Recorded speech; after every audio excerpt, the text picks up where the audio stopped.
Eh bien, ça tombe bien puisque nous enchaînons avec une autre concurrente japonaise. Rion Sumiyoshi.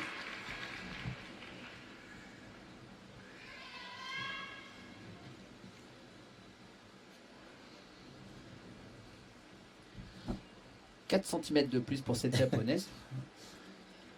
D'ailleurs, est un peu plus élancée que sa compatriote. Allez, c'est parti pour ce programme libre.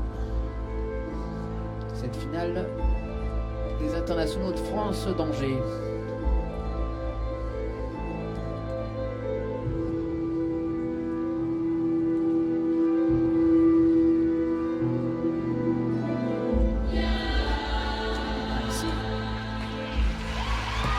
Très beau déplacement sur cette combinaison de saut double axel triple boucle piqué. Mademoiselle Rion n'est pas venue là pour rigoler. Celle-là, elle vient de loin. J'ai vu que celle-là, elle avait mis du temps à arriver à votre cerveau. Celle-là, elle vient de loin. Annick et moi, nous n'avons pas réagi tout de suite. Qu'est-ce que vous voulez? Oh là là. Formidable. Quadruple. Alors, comme vous dites, elle n'est pas là pour rigoler. Vous avez tout à fait raison. Alors je ne suis pas sûre qu'il soit totalement en arrière. On va voir s'il y a un petit appel en haut à gauche, Géo 1,90.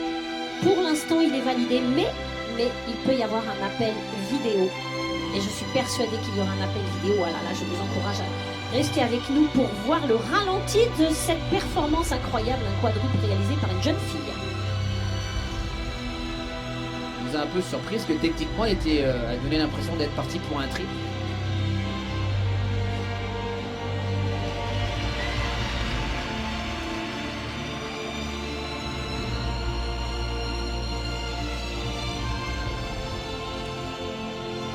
Elle patine très très vite. Ici, un triple boucle.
Oh, excellent ça.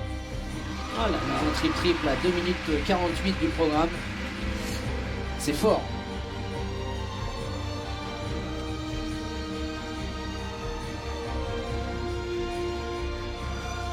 Oh. Il manque peut-être une rotation ou deux sur le premier saut. Mais elle rattrape très bien derrière, mais évidemment les juges l'ont vu.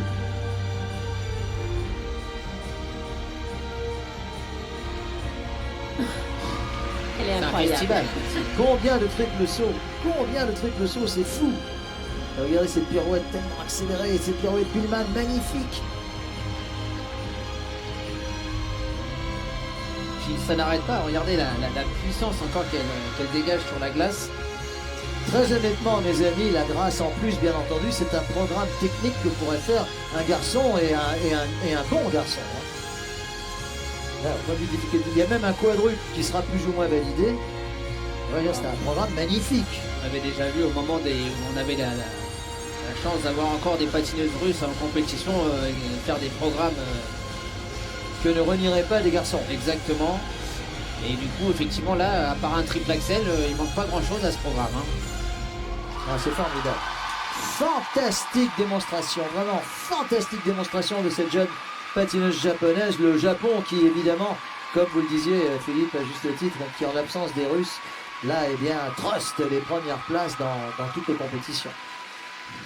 Elle est émue. Incroyable cette performance, incroyable. Au niveau des points, alors elle va survoler pour l'instant le classement. 7 triples sauts, 2 faits en triple avec triple lutz et triple flip. Les triples sauts qui rapportent le plus de points derrière le triple axel bien sûr. Fait en deuxième partie, donc le tout avec un bonus.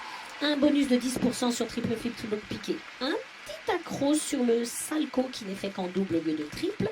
Et j'ai hâte, vraiment hâte de voir le ralenti sur le quadruple saut. Je ne le pense pas complètement en arrière. Il y a un appel vidéo. Donc voilà, on voit ça sur l'écran en haut à gauche qui vient de disparaître. Mais là, on sait qu'il y a un appel vidéo. On ne saura pas tout de suite ce qui est décidé, mais on verra sur les écrans si ce quadruple saut est fait avec 4 tours en l'air. Et ça, c'est vraiment ce qui est très important maintenant pour qu'on valide les sauts. Il faut que toutes les rotations soient faites entre l'appel et l'arrivée, que l'arrivée soit parfaitement en quart. Ça, c'est la combinaison d'entrée avec triple bouc piqué derrière. Il y a au moins 12 mètres de déplacement sur cette... Le voilà. Regardons l'arrivée. Et non, ça se voit bien, elle n'est pas en arrière. Mais il y aura une déduction sur ce saut qui vaut tout de même 9,5 points de valeur de base. Avec plus ou moins des arrivées nettes. Ici, c'est vraiment, effectivement, comme le disait Philippe à l'instant, on voit l'amplitude de cette patineuse japonaise, la vitesse également de cette patineuse magnifique qui évidemment va prendre la tête de la compétition et ce de façon assez convaincante. Et oui, quand on met les qualités d'explosivité, de vitesse de rotation et de hauteur, de détente verticale dans une même patineuse, cela permet de tourner beaucoup plus de 3 tours. C'est ce qu'elle tente. Elle tente 4 tours en l'air. Imaginez 4 tours, ce que c'est pour cette jeune patineuse. Vous confondez rotation et relation alors. Elle nous échappe lorsque je fais une petite erreur. Non, c'est pas une erreur parce qu'en fait, c'est une erreur de dialectique. Les deux peuvent aller dans le même sens. Je ne m'intéresse qu'aux rotations. Pas la vitesse. Ce qui est intéressant, alors qu'il reste quand même un certain nombre de concurrentes, c'est que là, elle s'inscrit vraiment comme peut-être... écoutez, je ne sais pas, mais les écarts sont importants. Les 2 patineuses japonaises mènent la danse et de façon convaincante, mais l'écart entre la première et les